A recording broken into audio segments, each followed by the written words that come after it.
Hi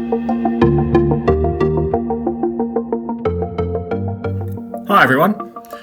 Welcome to our podcast, Health Data Decoded. I'm Ed Hill. And I'm Samuel Ball. We are researchers working at the University of Liverpool in health data science, and we are part of CHIL, the Civic Health Innovation Labs. CHIL is an interdisciplinary team of researchers, NHS staff, local government and charities looking to use data and artificial intelligence to improve health outcomes in a responsible way. This work, as well as bring innovation and improvement to health, can also help with our social well-being and the economy.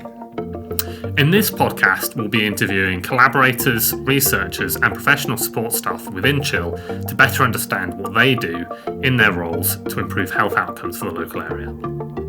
We'll be delving into questions such as, what are their day-to-day tasks? How did they get into the role that they currently have? And what advice would they give if you are interested in getting into this area of work yourself?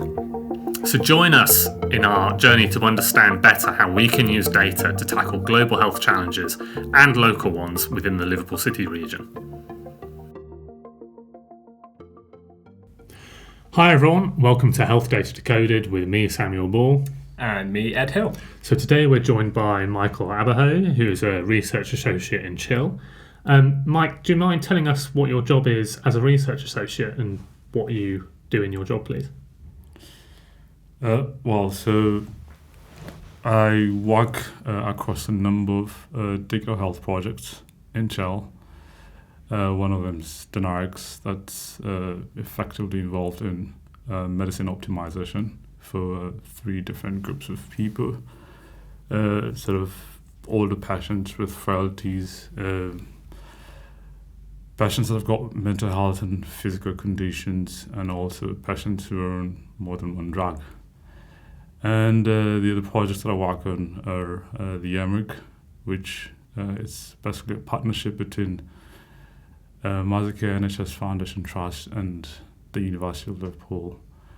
And the aim is to improve future mental health care and treatment, basically combating challenges that we see today in mental health, as well as those that await us in the future. And quite a number of others that are birthed out of that. But I think the umbrella projects would probably be those 2. Fantastic. That's great. Yeah, thank you for that overview. And so with your role, with being like a research kind of associate, so within those tasks, would you say there is a kind of specific questions which you're asked to deliver, or is there also opportunity for you to just kind of explore essentially and choose your own path as to, say, look at data and see what is interesting? Yeah, so as I just sort of highlighted the sort of main problem that we're trying to solve, for instance, in DynAIRX, the goal was how could we enhance decision making when clinicians are faced with patients who have got multiple conditions and are basically polypharmacy patients who are on more than one drug. And the goal was to sort of understand things like what combination of drugs are most harmful to patients. So given a problem such as that, as a research scientist or associate as you call it, one of my goals is how can I cast that problem into an AI or machine learning use case, and then how could I execute that, and effectively how could it be delivered in as far as the deliverables of the projects are concerned. So, and that basically cuts across the other projects as well, with M-RIC and also the other sort of projects that come out of that. I don't know whether that is the answer to the question, but yeah, it's basically getting the problem and then casting it into an AI use cases and executing it, given the path that I choose or the team that I'm in chooses to execute. Yeah, to me that conveys a sort of that translation type of step where there's some overarching problem, but then it's working out, well, with the analysis tools that we have, how can we make that into something that we can then study? And so this is a theme which we've had a lot through many of our chats and previous conversations. Yeah, so you and I both work in AI, and I think we kind of have similar day-to-days in the research of what we do. But I mean, our listeners at home might not be kind of technical or use kind of servers or language models like you do. So do you mind just explaining a little bit about your day-to-day and what you might do when you're kind of doing this research in terms of the methods that you might use or the tools? Yeah, so for starters, like I say to you, we do have this constant engagement with what you would think of as the end users. Those are the clinicians, right? And they're constantly conveying the problems to us. So it's not just a case of you've got sort of the project objective or agenda that is, penned on paper and then you get running with it. So we're constantly communicating with these clinicians who are finding several ways to help us fully understand what the problem is. So my day-to-day involves speaking to clinicians quite constantly. So we've got meetings on a regular where effectively we're trying to brainstorm both us and them on how we could solve this problem. And then after that, you basically do a lot of groundwork in what is the best way to solve this problem, given the technologies at your disposal, in this case, AI. So I've got a huge bias with NLP because sort of that's my background. Just to clarify what that is? That's natural language processing. Okay. So it's a branch within AI that aims to build technology that could understand, comprehend, and also generate language in a manner akin to what a human could. So that's natural language processing. Nice. So once we've understood these problems from the clinicians, then we define the AI use case, right? So, for like DynAIRX, trying to detect what drugs, right? So clinicians have got these structured medical reviews that they make decisions such as whether to deprescribe drugs or whether to change dosages and stuff like that. So, and they would like to sort of extract some knowledge within EHR records that could inform that decision.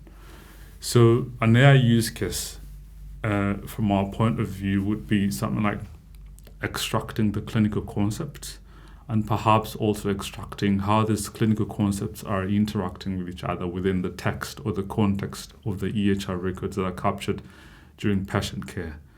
So in as far as AI, you could think of like your named entity recognition, which is essentially given like a multitude of text. Could you detect mentions of clinical concepts within the text that are in some sort of predefined ontology that this clinician understands, and then afterwards, could you also figure out how those concepts are interacting with each other, within the text or that context that's provided in the patient care records. So extracting that sort of knowledge then informs. So for instance, if we come up with some sort of, relational matrix that shows that drug A, B, C, D has got such a huge correlation with this adverse drug reaction, that then informs the clinician that probably is not the best drug to carry on providing for a clinician, for a patient who's struggling with whatever condition. So, and then in terms of the execution or implementation, so we do a lot of, so for starters, you would have defined what your tech stack, and that involves the tools, the technologies, and also the platforms or environments that you will use in implementing the project. So our data, which is sensitive data, is primarily stored in the cloud, and we've got your secure data environment, which is basically like a platform that allows self-storage of this sensitive data as well as access to this data. So most of the tools and technologies, tools specifically, are in the cloud, right, where the secure data environment is hosted. So in terms of the techniques, right, not too sure that it would be worth us going to all of those. But yeah, so I think people in this day and era are aware of large language models that basically could generate any sort of text once you've prompted them with some sort of question, right? So this, from a high level perspective, without going under the hood, this large language models basically treat whatever sort of input you give them as an incomplete sentence. And the idea is they try to predict the next token with that sequence or that incomplete sentence. So that's effectively how they work. And underneath, they've got your neural networks, which basically mimic, the functions of something like your brain. Well, not something like effectively your brain, when you think of how neurons are connected to each other and how they fire given some sort of input. That is how language models work. Yeah, so in terms, and then afterwards, we go into the delivery of the project, which is like a tool that has got a language model part of it that extracts these clinical concepts and the interactions between these clinical concepts. And I think that's really important that you highlight there, that delivery aspect of say you can do all the initial processing of the data, the analysis, but then if you don't then have produce the product or the information for then the end user, then it's kind of then, well, what was then the ultimate purpose of everything that came before? And I think you've really showcased actually it's so many different skill sets within that. So it's actually the communication you have with the clinicians. It's first in itself. Yeah. Actually processing it, working with secure data environments you're working with, sensitive data. So you need to have the training to actually work with insecure data environments, etc. The actual methodology and machine learning techniques, and then the output and be able to communicate that back. I mean, so across that whole pipeline, something that I think we're really showcasing across all these roles is there's so many different areas of expertise that you all have, which is awesome. Yeah, it's bringing it into the real world as well. Just a quick question about the scale of the data that you're using. I think one of the big questions that we have with AI is about how helpful is it and will it replace humans kind of thing. And that's a big conversation that happens. But what is the scale of the number of text records that you're working with for M-RIC, for example? Like, is it something that could feasibly be done manually, or is this something that is just at such a large scale that you wouldn't be able to come up with those connections without kind of the help of a computer? Yeah, so it is not your day-to-day data that you find anywhere. It's really large-scale data. So in the particular sort of database that we work with, I think we've got just under 1 million patients with over 500 million rows of captured EHR records in the progress notes. So these are the sort of free text notes that are captured during patient care by secondary care team. So there's such a huge volume of data captured in patient care that clinicians, matter of fact, won't be able to deal with if they want to concentrate a lot on shared decision making with the patients themselves, right? So you imagine a patient walks into like a clinician's room and they've got to be assessed with either an exacerbating situation with their condition. So often clinicians have got to peruse through those millions of records that I've said to you, right? Obviously, the hundreds and millions of records are not for a particular patient, but a single patient would have maybe 1,000 rows of records that a clinician then has to peruse through a patient's history. Sometimes it's just a case of maybe the last 2 visits a patient has had, but often it could be the entire patient's history, especially if a patient has been referred from primary care. So if they've got to scroll through the entire patient history, that not only takes or sort of expends their time that they would have spent with the patient in this assessment, but also it's quite overwhelming, right? By the time a clinician sees 3 patients, they would have been exhausted in this process. So that's one of the sort of groundbreaking innovations or solutions that AI comes with. It helps sort of this speedy consumption of large-scale data, and in a way that enables clinicians make their decisions day to day easier. I suppose what's so interesting about it, isn't it, is that a clinician or a GP, I think everyone's had the experience of going into a GP and feeling like there's not this understanding of like you as a person and your health, because there's just such a large amount of data for you personally.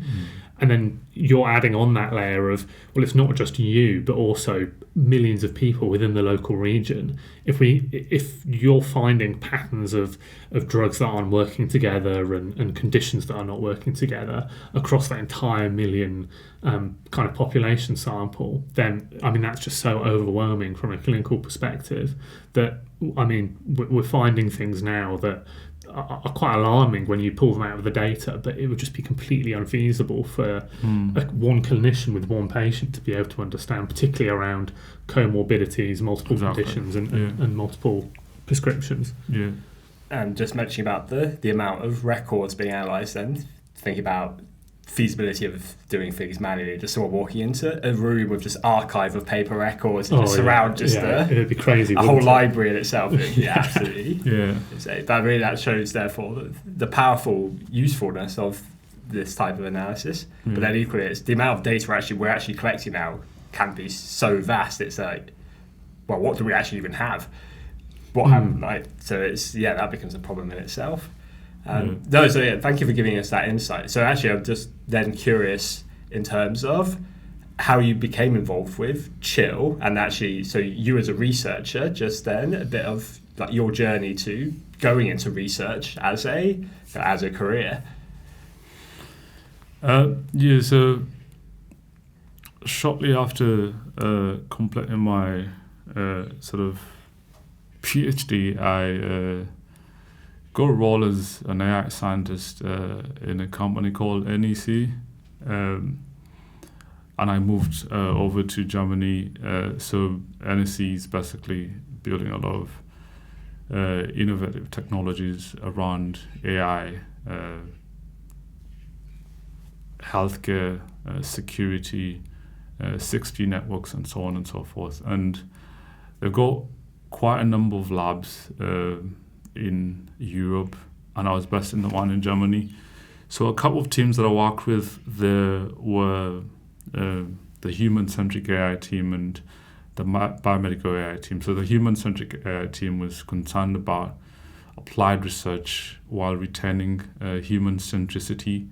So they were basically concerned about responsible AI, sort of keeping human intuition as much as you could possibly within this AI development process, because what we tend to see today is that AI is continually pulling away from humans in its thought process and all of that, because we can't catch up with it. The bigger these models are, the more intelligent they're looking. And the other team was the biomedical AI team that are basically the objective is to build AI to combat infectious diseases. I'm not sure they still work on that, but at the time I worked with them, that is what we did. And I worked on a project to detect gene expression signatures. So there was this pharmaceutical that was a client to them, and they wanted to detect gene signatures from scientific literature. I worked with them for a bit of time, just over 6 months, and I wanted to move back to Liverpool. And an opportunity, by then it was just the CDC, I think, before we had morphed into CHIL. I landed a role in CDC, which now is CHIL, and that's how I happened to land back in CHIL. So that is how I ended up in CHIL. It's cool, Jay. Yeah. So what was your PhD in, if you don't mind me asking? Right. So my PhD was deep learning in healthcare, but the actual thesis was extraction of clinical outcomes from electronic health records. Yeah. So when you say outcomes, kind of what do you mean by an outcome? Right. So outcomes are sort of your measurement or observation that is taken during clinical trials. So when you think of the whole clinical trial process, it's all about there's this sort of condition that the healthcare world is trying to discover some intervention for. So they prepare a clinical trial and then recruit some participants, and then they sort of administer this intervention. So outcomes are then things that they observe once they've administered that intervention. So often they report these outcomes in systematic reviews that are published. I think quite lots of them are publicly available. And the objective was automatically detecting those outcomes, or you could think of them, those measurements, those observations that are noticed or perhaps seen during clinical trials.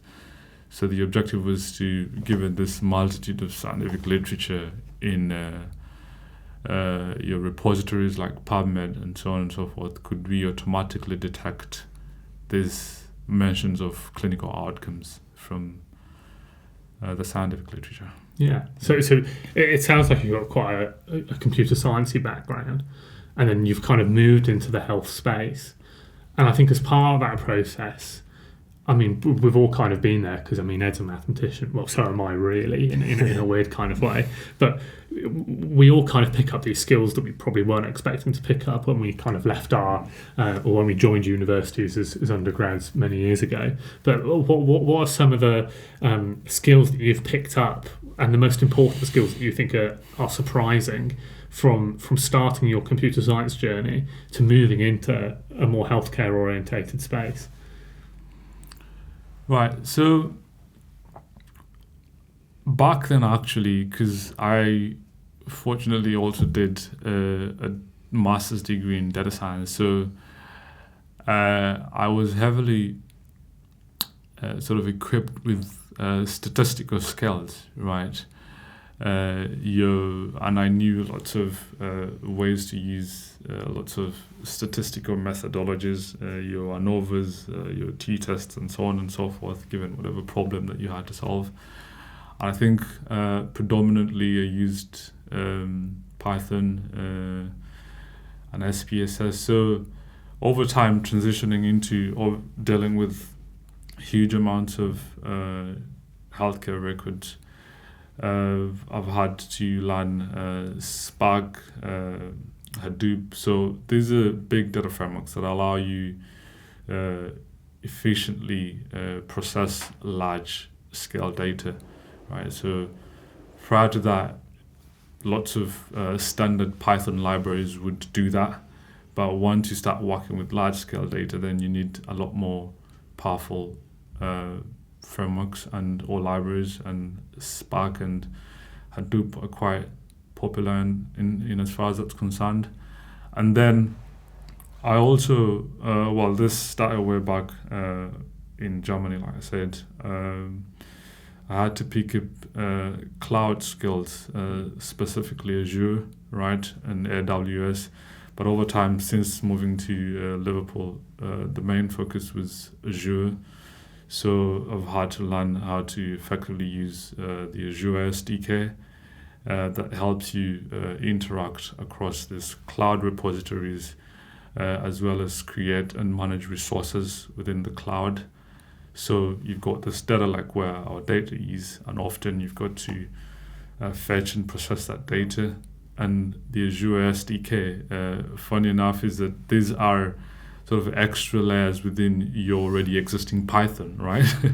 that you've got to learn, right? So Python apparently seems not to be sufficient enough when you're working with the cloud. So the main tech stack would be, if I could just list or outline them, just thinking of head. So you've got Spark, you've got Hadoop, you've got Azure, you've got your Spaces, you've got your Hugging Face. So there's quite a host of, should I call them, sort of data transformation ecosystems that exist out there right now that are enabling use of this large and also small language models. So in that we've got your Hugging Face libraries, which hosts quite a number of models that people have developed and are openly accessible. So Hugging Face is one very common library that I tend to use. OLAMA is another one, which most recently has OLAMA as well as VLLM. It's quite handy in as far as speeding up inference with these large language models. So actually, when you're programmatically using a large language model, often you need quite a powerful machine, a machine that has got your graphic processing units, not just your CPUs. So once you query this model, it's got to be loaded onto your graphical processing unit. And if you're just using your basic Python, it tends to be a slow process, loading almost 40, 20, 30, whatever number of billion parameters you're loading onto the GPU. It's a very slow process, but thankfully, in the recent past, I don't want to delve into all of that, but we've had libraries that are quite handy with fast inference.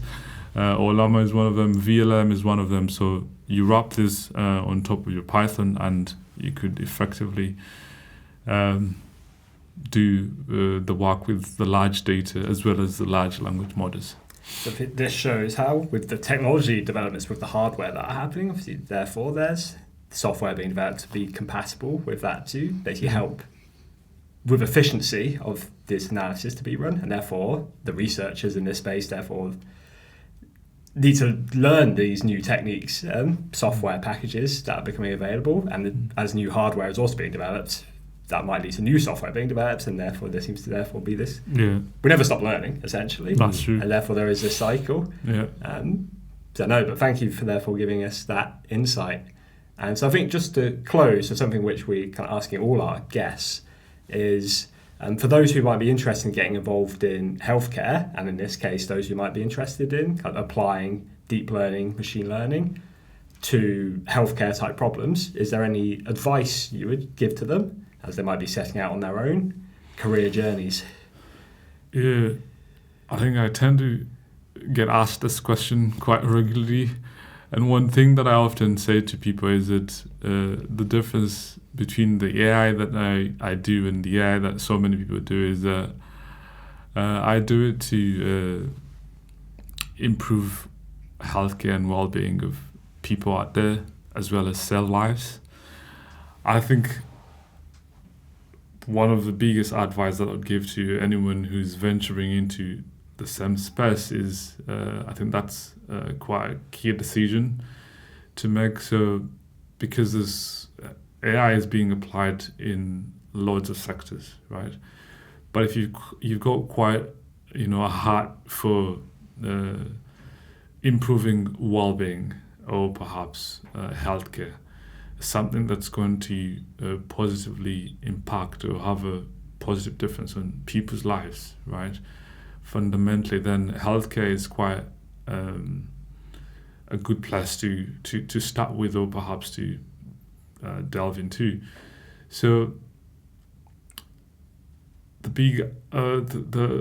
besides making that decision, I think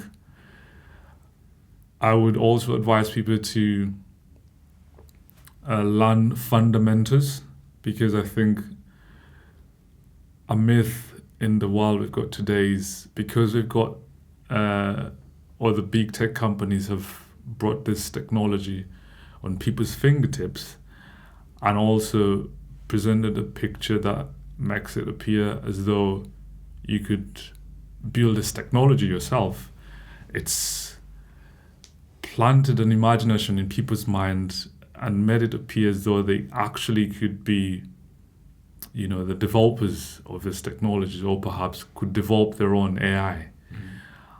And I think that poses quite a number of risks, right? Especially if people do not understand the basic fundamentals of your, AI or your language modeling.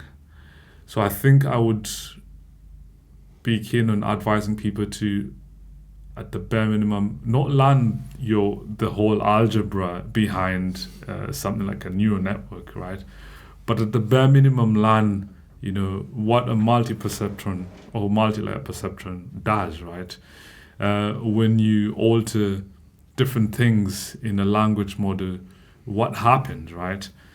And in fact, this is one of the reasons why, of course, it happened afterwards, but it would have been helpful for these tech companies to sort of consult or perhaps plan, prepare for the dangers before just rolling out the technology as quick as they have, because they've happened then to find themselves trying to build, your guardrails and all of that after they roll out the technology. So if it already did the damage that it did, then it's a bit of walking backwards, if that makes sense. So bit of piece of advice that I would give people is to get their hands on the fundamentals of AI, especially if they want to be behind development of AI, and then afterwards perhaps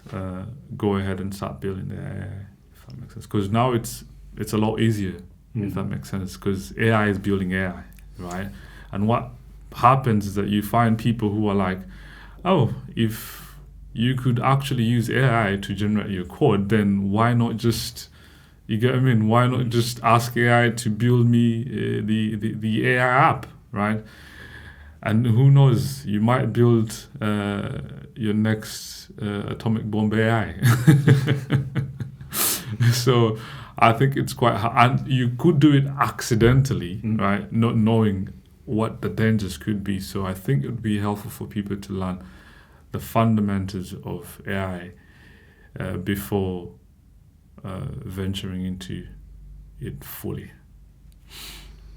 Fantastic. Yeah, I think it's so true, especially with the code generation. I think what I've seen a lot now is well, there's two angles, because it democratizes coding quite a lot. We've got people who are not necessarily super technical now being able to make proof of concepts, but they always, in my conversations, there's always this point at which they get to a point where they can't get any further with the AI models, and they kind of give the code to a technical person and they say, can you sort this out? And you look at it and it's 200 files and none of it makes any sense, and you go, oh my god, let's just start again. It's so difficult to do, but I think it's evolving so much, and I think it's so complex. But I think I agree with you completely when I think learning the fundamentals is still so important, particularly as, well, large language models are here for now, but what happens when the next thing comes along, it's definitely interesting. You get the opportunity to ask the right questions if you know the fundamentals.